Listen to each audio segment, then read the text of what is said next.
Hello friends, let us now learn some important points about calcitonin.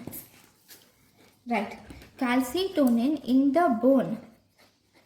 It inhibits the osteoclastic bone resorption. Okay, and in the kidney, this will inhibit the reabsorption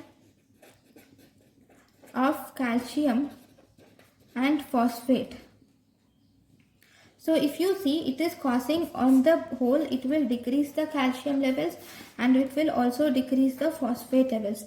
Due to decreased calcium and phosphate levels, this calcitonin is actually a fast acting hypocalcemic agent, and this onset of action, or it acts rapidly within 4 hours. It acts rapidly within just 4 hours. But refractoriness will also develop within 48 hours.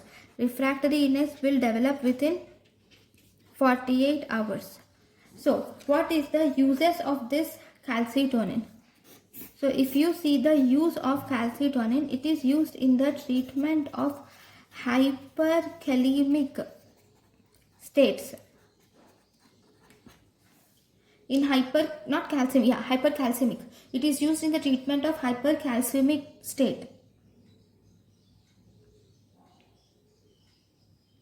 Actually, in the initial stages, not in the initial stages of hypocalcemic state, in the initial stages of hypercalcemic state, we use calcitonins.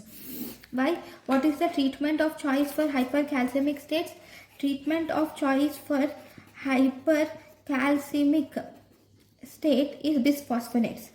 Bisphosphonates is the treatment of choice for hypercalcemic state.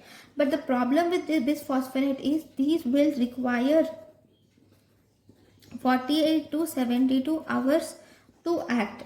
So as a result, we can give calcitonin in the initial stages, and then you can shift back to the, you can give calcitonin along with bisphosphonates. Okay. Now, let us also now learn, I would like to draw a table. We'll learn in the next class. Thank you for watching.